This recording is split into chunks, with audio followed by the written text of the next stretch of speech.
Hello everyone, this is Mark Leibovit from VR Trader, and here we have another tutorial update on the Leibovit VR indicator.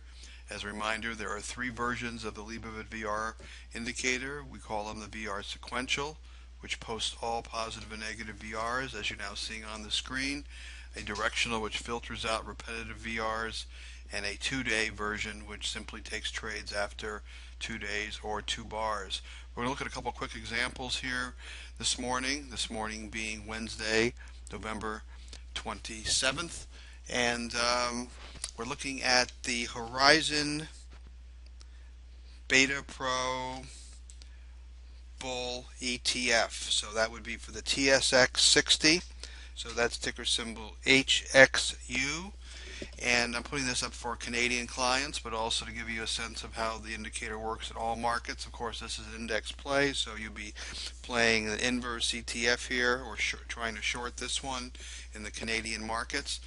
As you can see, we had a couple negative VRs here in October. Nice little trend down. Nice positive VR here in early to mid-October, which carried the TSX higher. A little negative VR came in here in late October. Just had a sideways market. I just want to focus more on the last 2 days because we had a nice negative VR day before yesterday on Monday. Tuesday increasing volume to the downside stochastic, so a little bit of a downtrend here. Of course, these could be 1 or 2 day trades, not necessarily big changes of direction, so you have to decide how you want to use it. On the 2-day version, of course, you've taken a trade possibly tomorrow morning, this morning, Wednesday morning. I'm recording this late Tuesday evening. On the other hand, you could wait for the stochastic to bottom out or for a positive VR to be formed. So another one we want to look at here briefly this morning is the IEF. So this is a index play for the 7 to 10 year treasury, and we put this on our recommended list quite a bit because of the high reliability here in terms of short-term trades. You can see a couple negative VRs here back in October. Nice little downtrend in IEF. That means rates are going up at this point, of course, just the inverse. Little positive VR here, no action. In fact, we probably stopped out of this trade. We caught a VR here for a nice little move for several days. Negative VR catching a nice little downtrend. Positive VR only a 1-day play. Negative VR here in November, a positive VR here, and a positive VR just the last couple 3 days.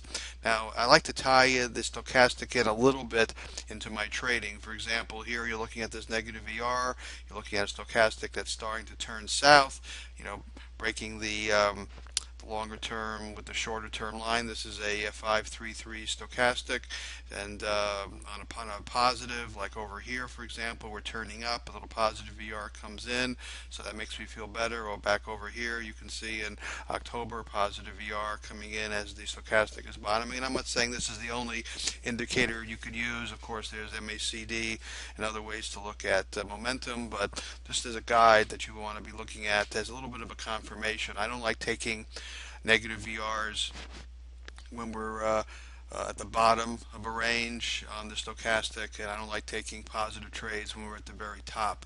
So you have to use your judgment here, but let's look at this example here. Positive VR, we're overbought up here. I may or may not have taken that trade. I've been more likely to take this one because of negative VR and the overbought stochastic. But as you can see, looking at the VRs in and of themselves, just looking at them and trading them, there was some follow through, and again, we're taking a trading perspective here. So again, that's a little update on two situations. Have a pleasant day. Thank you.